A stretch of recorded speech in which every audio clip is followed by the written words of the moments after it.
Mignon du Preez, the star for the Proteas yesterday, in a losing cause. But let me tell you, everybody in Surat is talking about her. Mignon, lovely to chat to you on G Sport. What was it like yesterday out there? Hi Kass, thank you very much for this wonderful opportunity.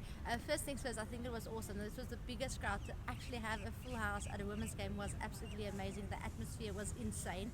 I think it was a little bit overwhelming for some of us still, as we haven't played in front of so many supporters before, but it was absolutely amazing. Unfortunately, we didn't get the result we wanted, but in the first half I do think the bowlers bowled really well. I think we executed our plans. Maybe here or there was a little bit of a hiccup where we maybe can learn from the second game, just to have better field settings for specific batters and maybe taking pace off a little bit.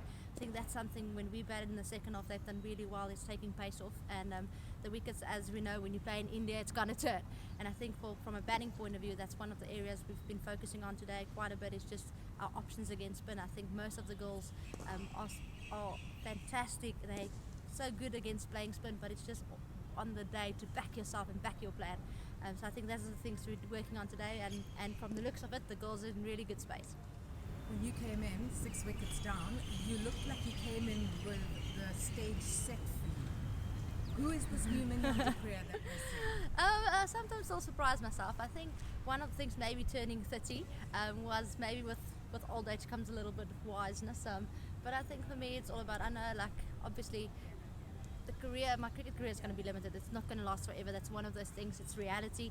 And I just decided, I made a call that I want to make sure that the last few years of my career is the best. I want to have fun. I want to play a brand that I can back, that I'm enjoying myself. And I think it's not always going to come off.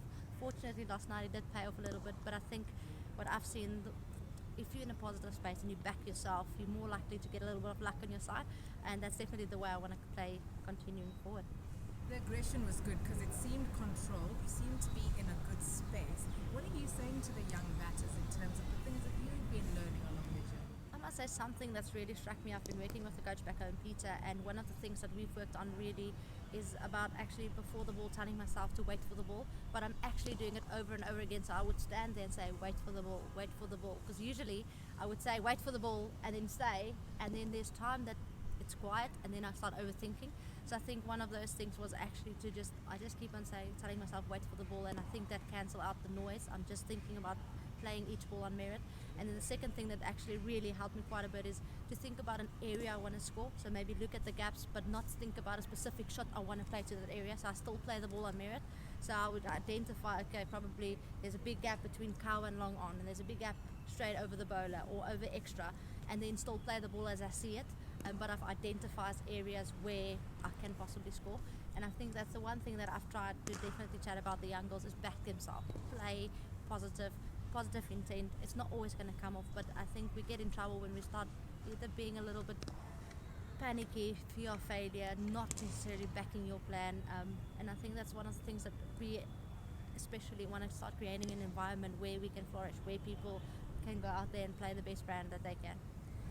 Your career is evolving, but you've got someone like Nomkhululeko Mhlaba at 19 making her international debut. That was a special moment, wasn't it? Yes, I told her when I gave her a hug to say, listen, it's not often that you get to make a debut in front of like 17,000 people. I think most of us started, I think for me it was probably Mom, Dad and Tony that was actually there to watch me play. But so I said to her, you don't really realize how fortunate you are, but also keeping in mind, that's a huge amount of pressure. The noise these people make, even though they're only 17,000, they sound like a million. Like when you're out there, and it can create a little bit of pressure, but I think she coped and handled it really well, and I definitely think it's just going to go better and better from here.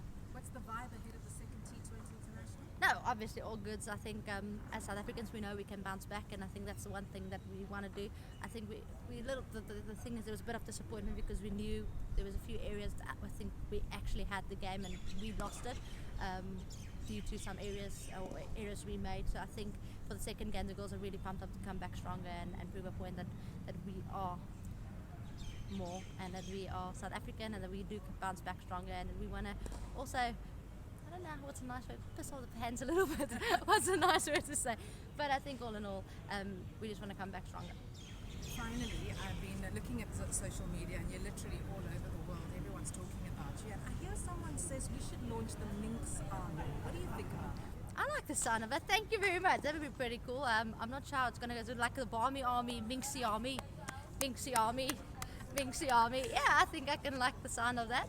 What's your message to the fans? Because the support for hashtag Proteas Women was amazing to see yesterday, and obviously live TV coverage around the world.